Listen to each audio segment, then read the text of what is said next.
Taas sama. Pikku Major, Crush Major ja tässä porkkana värissä.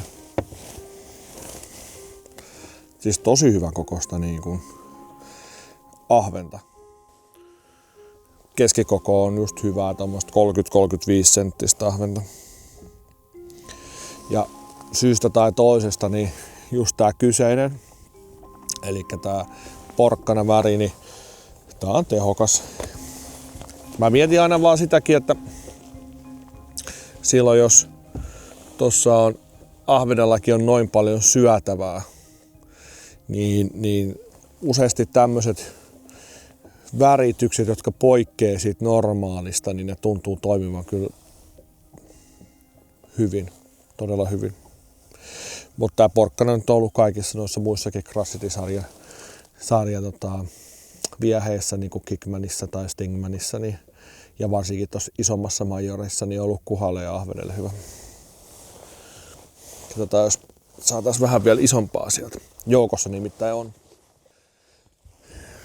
Tuossa on tosiaankin paljon on kalaa ja massaa on paljon, niin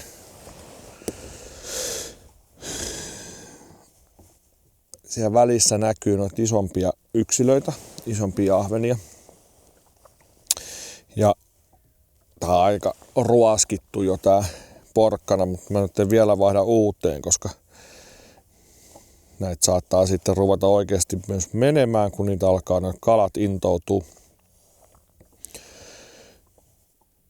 Mutta samalla tavalla tuo äskeinenkin kala, niin aika rauhallisella vedolla, koska toi on hyvin, mitä mä sanoisin, passiivinen toi parvi, niin rauhallisella vedolla. Eli periaatteessa niin sanotulla kuhanostolla, eli vedetään sitä alta pohjaan myöten. Se heiluu tää pyrstö, mutta pysyy aika matalana. Että tuossa massasta näkyy, että siellä on ison massan ympärillä, varsinkin siellä pohjassa on niitä isompia yksilöitä. Mä lyhensin vielä vähän sen, eli leikkasin periaatteessa tuohon silmiin asti pois. Se on vielä vähän lyhkäisempi, että ollaan niinku 2 tuumassa. Saa olla mun mielestä nyt aina aika ajoin, niin saa kokeilla lyhentää ja laittaa vielä, että se, periaatteessa se vieheen profiili pysyy samana ja sitten se, että se korkeus pysyy samana ja pyrstö pysyy käytännössä ehjänä, niin sen tosiaankin niin sitä saa aika paljonkin useasti lyhentää. Se toimii, eli viedään periaatteessa vähän lähemmäs sitä mikrokokoluokkaa. Mutta toi 2,5 tuumaa, niin 5 senttinen, niin se on hyvä koko. Se on hyvä koko, siitä ei niinku kannata epäillä. Se on tarpeeksi pieni, mutta kuitenkin sen kokoinen profiililtaan, että no isommatkin ahvenet siihen ottaa. Mut tuntuu tänään olevan just tää, nytkin hakkaa. Siellä on tosi niin paljon pientäkin ahventa, että ne hakkaa sitä pyrstöä, mutta tänään tuntuu olevan, kun on vaikea päivä kaloilla, niin just se, että hidas uitto ja useasti se hidas uitto niin saadaan aikaiseksi helpoiten, että me vaan niin sanotusti vedetään vavalla sitä ja sen jälkeen vaan löysät pois. Pienet kerkee takertua ennen kuin isommat tulee.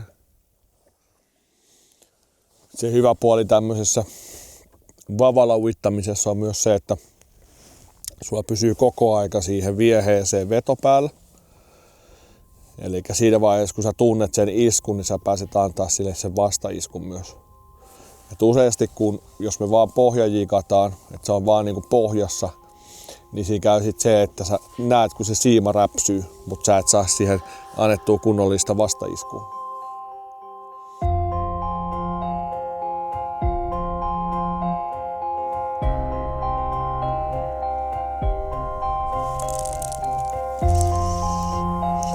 Se oli hyvä tälle. Ai perkele. Ja irti.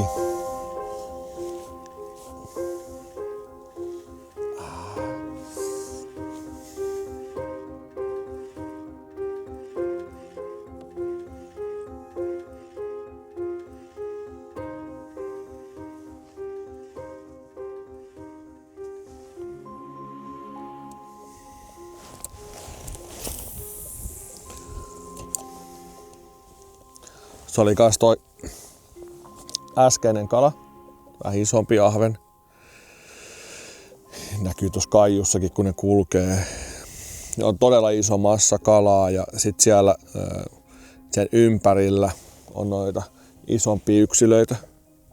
Mut sekin just löi siihen, toi on ollut aika vaikea toi parvi muuten, mutta täällä krassitilla niin mä oon saanut ottamaan niin kuin nytkin. Ja nyt on aika painava.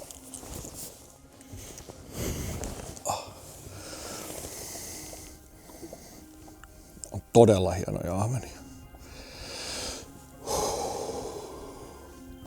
Se vaan se uittaminen se on tärkeää pikkumajorissa. Että sä uitat sitä mahdollisimman rauhallisesti ja hitaasti silloin, kun se kalat on passiivisia. Niin kuin liveskopesta näkyy, niin maan kautta siellä on hienoja kaloja tuolla parven ympärillä. Jääkö saataisiin muutama? Ennen kuin vaihdetaan viehetyyppiä kokonaan, niin kokeillaan vielä toi Green Shad. Eli pikkumajorista Green Shad väri, mikä on ihan huikea hieno, siis todella hieno. Eli siinä on tommonen harmaa selkä, läpikultava valkoinen vatsa ja siellä on helmiäis, hopea, kulta, sinertävää hilettä. Ja laitetaan siihen nedipää.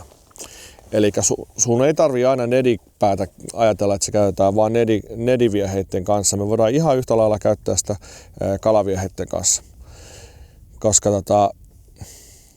nyt tämän nedipään ansiosta niin me saadaan tää viehe pystyyn. Eli me saadaan pomppimaan se näin. Ja se on useasti sellainen asia, mikä houkuttelee kaloja ihan todella paljon. Eli silloin kun on passiivisia arkoja, mutta kuitenkin seuraa, niin silloin kannattaa käyttää nedipäätä. Eli se nousee vaan ylöspäin. Se on helppo käydä siitä imasemassa. Ja niin kuin varmasti monesti aikaisemminkin mä oon puhunut, niin mä tykkään värillisistä nedipäistä.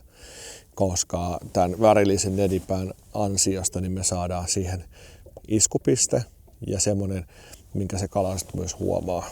Koska nyt tuolla, kun katsotaan tätä liveskopen kuvaa, niin siellä on siis todella paljon kalaa syötävää, siis todella paljon.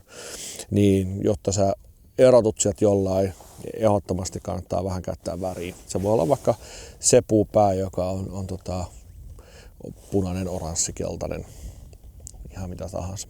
Mutta katsotaan, miten Green Shad väri toimii.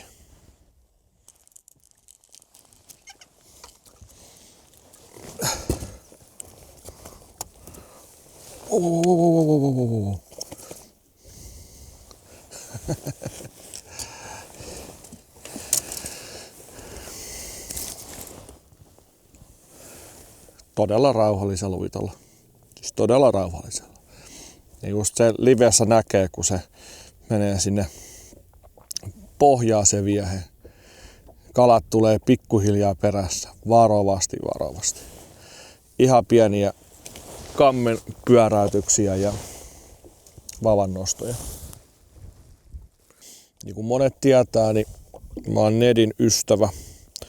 Mä katson nedejä paljon ja mä en oikeastaan lähde ahvenkalaan, ellei mulla ole nedejä mukana. Ja Rapalan Crush City nedi on yksi parhaimmista markkinoilla olevista nedeistä. Käytän ihan todella runsaasti, paljon, kaikki värejä, mutta niin kuin luonnon väreet on semmoinen, mistä mä tykkään eniten. Mutta niin kuin tässäkin mä laitan nyt se VMC-nedipään, värillisen nedipään sinne tuomaan siihen vieheeseen sitä väriä, houkuttelemaan ja toimivaan iskupisteenä. Mä uskon, että tää paketti on hyvä. Mä en oikeastaan tältä alueelta tästä nyt tuntiin 2 liikkunut minnekään. Elikkä aina vähän otan pumpannut venettä pois tuosta paikasta, missä kun mä tuon ne kalat sinne suoraan syliin, mutta muuten ei ole tarvinnut liikkua minnekään.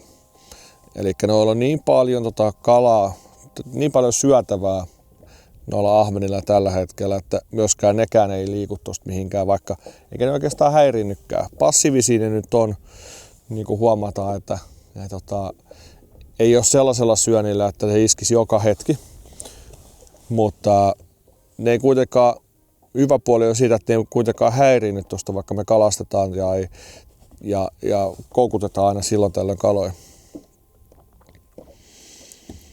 Selkeästi sellainen alue, missä on niin kuin ahvenelle löytyy niin paljon ravintoa tästä näin, että varmasti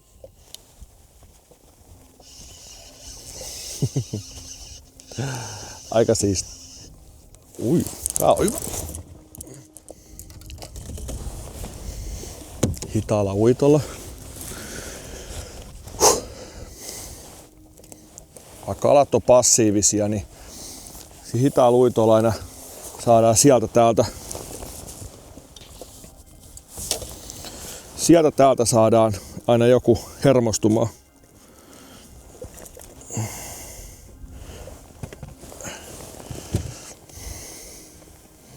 Vitsi miten hienoja kaloja. On ihan tosi siistejä. Ja tosiaankin näitä kaloja on tuolla paljon. Mutta ei paljon tarvinnut pyydellä. Eli passiivinen kala, niin useasti nedi, rapu ja just tämmönen pikku major-tyyppiset lapiopyöstöiset viehet. Ne on ihan huikean tehokkaita.